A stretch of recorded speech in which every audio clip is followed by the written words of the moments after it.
What is going on, guys? Welcome to the JamesWalker Show and my review of Venom, Let There Be Carnage, directed by Andy Serkis and starring Tom Hardy, Michelle Williams, Naomi Harris, and Woody Harrelson.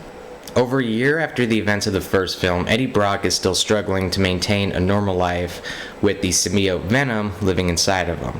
And when Cletus Cassidy breaks out of prison and is infected with the symbiote Carnage, the two face off. Before we get started with the review, I just want to show off my new shooting area. As some of you don't know, I recently moved and this is my new area. So, hope you like it. Now on with the review. Venom Let There Be Carnage is very much a comic book movie. It's zany, the characters are over the top, and there's great action sequences in it. But does it work? Not really.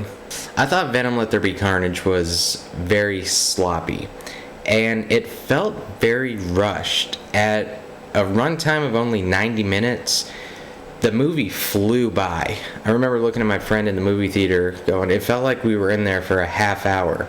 And he also said, yeah, it felt very, very short. Andy Serkis took some liberties with this film in the way he shot it that really did not pay off.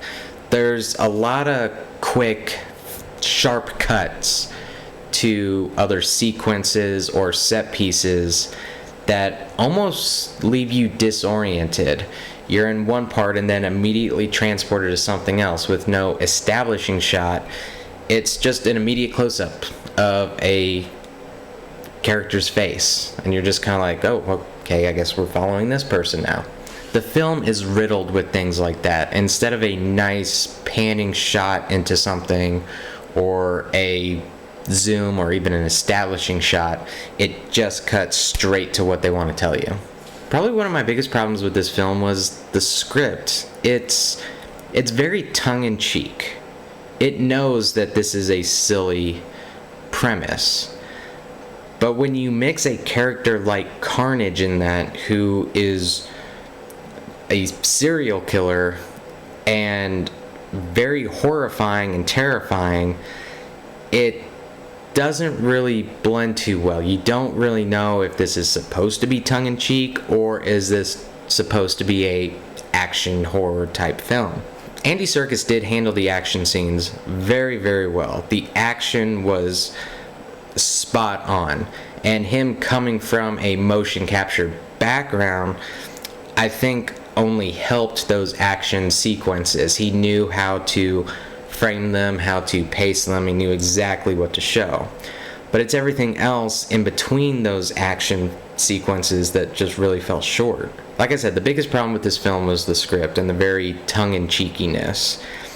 I don't think 2021 is the time and place for this movie to shine. Now, had this movie come out in 1999, I think it really would have excelled. And with the years following, probably would have gotten some nostalgic factor from that. But the thing is, this movie didn't come out in 1999. It came out in 2021, and that is a completely different audience from 1999. There is a joke in there that is straight up something I said when I was a kid in 1998. I was like, I really don't think kids today are going to get that reference. Andy Serkis has said that this film is a love story between Eddie Brock and the symbiote Venom. Now, I have a couple problems with that. For starters, if this is indeed a love story, how are you really going to flesh out that relationship in 90 minutes? And for number two, when you have a character like Carnage, who fans have been anxiously waiting to see on the big screen, that I felt kind of took away from the love story aspects of Eddie Brock and Venom. We've already seen that dynamic. We've already seen that relationship in the first Venom. Fans wanted to see Carnage, so that's what they were waiting for. So the relationship and the love story just kind of falls to the wayside while you're waiting for Carnage to show up. And my third problem with it is a lot of the inner dialogue between Eddie and Venom. Venom is very, very funny in it.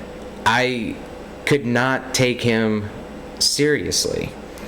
If they were having a one-on-one with each other about how Eddie might have felt in a situation, like the engagement of Anne to this new boyfriend, Venom just felt very humorous to me. I was like, I don't know if I should laugh or if this is supposed to be a very heartfelt moment. So I felt that aspect was kind of lost as well. As far as the casting, I think Tom Hardy did a pretty decent job of battling that duality, not unlike anything we haven't seen in the first movie. So he really just kind of kept it going. Michelle Williams as Anne, the love interest, which in this movie is really not a love interest because she moved on. Again, it was just okay. She was just there. And comedic value for Venom. Hit or miss. I thought that the character of Scream, I think, played by Naomi Harris, I thought that was an interesting idea, but when I found out that this character's superpowers was to scream at high volumes, I immediately knew what the climax of the movie was going to be. And it's just something that I saw coming. Her performance was fine. It wasn't anything noteworthy, over the top, like everything else in it. I'm not gonna lie, I was looking forward to see Woody Harrelson's take on Cletus Cassidy. To my knowledge, and correct me if I'm wrong, but this was like the first serial killer in comic books that I really knew about. There may be others before that, but this is the one that sticks out to me. And let's face it, anybody can play Carnage, but I wanted to see how Woody Harrelson, who I think is an amazing actor, how he played a serial killer, and I wanted to see his mind work in creating this character. And it was so over the top. Almost like Tommy Lee Jones in Batman Forever. That level. But again, it just goes back to that 1998, 1999 comic book action movie where all the villains were over the top. I always thought that the more silent serial killers, where you don't really hear them speak, but you want to know what's going on behind their eyes, that is what always terrified me. And I was not terrified of Cletus Cassidy at all in this. This whole movie was just a complete cash grab and a fan service. I don't think anybody at the studio was like, I have a message that I can only get across through the medium of Venom and Carnage. I don't really think that was the case here. I look at Venom, Let There Be Carnage, and I think, is this movie going to be remembered in 10, 15 years? Probably not. I'm going to give Venom, Let There Be Carnage 2 chickens out of 5. If you've seen the movie, then you get that reference. You guys, thank you so much for watching. For more reviews, be sure to hit that subscribe button and the bell icon. And as always, I will see you in the next episode.